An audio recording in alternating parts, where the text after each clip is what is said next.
What's going on, guys? My name is StayMusical and welcome back to Top Plays. Today, we'll be going over the top plays for week 11. After this week, there's only going to be one more week of top plays left in the regular season, which is crazy to think about. Thank you guys so much for the support on the series throughout all these weeks. But anyways, there were some amazing matches this week and definitely some great plays, so let's jump straight into the top plays for week 11. Starting us off this week at the number 5 spot is a highlight from the Boston Red Sox vs Borussia Dortmund match. At this point, Coach Superblaw of the Red Sox already clinched the playoffs, so he decided to make the bold plays this match, and boy did they pay off. The Red Sox switch in Jolteon against the Don fans' Mesprit. Jolteon sets up an agility as Mesprit goes for a psychic, doing a fair chunk of damage. Jolteon proceeds to knock out the Mesprit with a hidden power ice, as the Don fans send in Alakazam. Knowing that Mega Alakazam will trace the Volt Absorb as it Mega Evolves, Jolteon proceeds to go for the Baton Pass, passing the +2 speed into Kyurem Black, as it takes a hidden power ground from Mega Alakazam. As Alakazam is switched out, Kyurem goes for the Fusion Bolt, doing over half to Scizor. Then, as Scizor goes for the Bullet Punch, Kyurem proceeds to live it thanks to the Babiri Berry it's holding, and knock out the Scizor with another Fusion Bolt. Kyurem then goes on to knock out Druddigon and do a great amount of damage to Shaman and get rid of its Yachi Berry. The impressive display of Agility Baton Pass earned the Red Sox the number 5 spot. Coming in at number 4 this week is a highlight from the New York Metapods vs San Diego Chimchargers match. In Draft League battles, it's always important to save your win conditions, but even more so, if you can convince your opponent that one of your mons isn't a threat, then you can later on get quite the initiative in the match. Throughout the match, Coach Dan of the Metapods used his bulky Mega Altaria very well to take hits and wall some Pokemon, causing Coach Envy of the Chimchargers to believe it was there just to be defensive. However, later on in the match, when Mega Altaria was in against Togekiss, it revealed its true nature and went for Dragon Dance.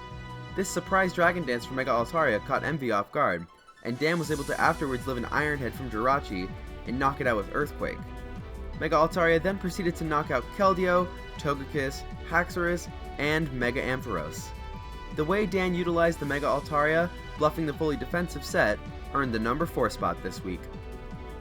Coming in at the number 3 spot this week is a highlight from the New Orleans Pelicans vs San Francisco Arcaniners match. This was an amazing match to watch, and if you haven't seen it yet, I encourage you to watch it.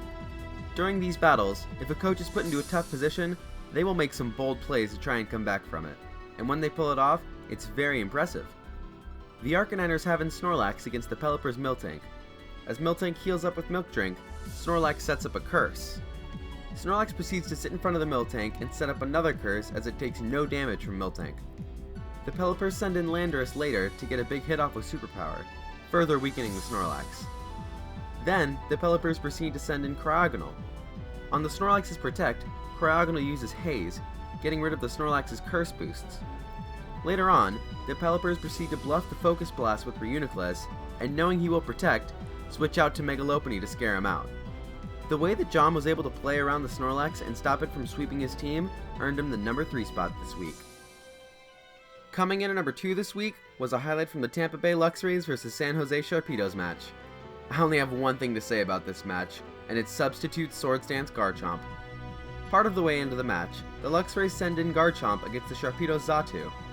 As Xatu swaps out into Milotic, Garchomp sets up a sub. Garchomp goes for an Earthquake, as Milotic actually goes for the Haze, predicting the Garchomp to go for Swords Dance. The next turn, Garchomp does exactly that, and uses Swords Dance, as Milotic goes for Recover.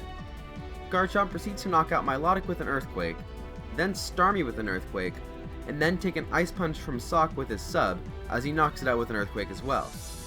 Garchomp then proceeds to knock out Tyrantrum with an Earthquake, Gligar with a couple of Stone Edges, and then finally finish up the Xatu with the Stone Edge. This impressive sweep from Garchomp finished up the match quickly and earned the number 2 spot this week. And finally, as your top play for week 11, we have a highlight from the Milwaukee Bucks vs Pittsburgh Piratas match. It isn't often that we see Trick Room in GBA matches, let alone ever. And that's what makes it even more impressive when it is used impressively, let alone used to win the match. The Sawsbucks send in Slowbro on the Piratas Tentacruel. As Tentacruel goes for Giga Drain, Slowbro takes it and goes for the Trick Room. Faster than the Piratas' entire team under Trick Room, Slowbro decides to put in the work. Slowbro knocks out Tentacruel with Psychic, Excadrill with Scald, and goes for Fire Blast on Heracross just to rub it in. This amazing use of Trick Room allowed the Sawsbucks to win the match 3-0 and earn the top play for Week 11. And now, for your reigning top play. Last week, you guys had the decision between Psych Up Alakazam from Week 9, Trick Room No Guard Porygon 2 from Week 10, and Natural Gift Entei from Week 10. And by a marginal amount, the winner is Porygon 2. And now, you guys get to decide again. Will you choose Substitute Swords Dance Garchomp Sweep, Trick Room Slowbro, or stick with Porygon 2? Cast your votes in the straw poll in the description. That's it for this week. What did you guys think about the top plays this week? And what were some of your favorite plays? Let us know in the comments below. My name is StayMusical, and I will catch you guys next week for top plays from Week 12 of the GBA Season 6.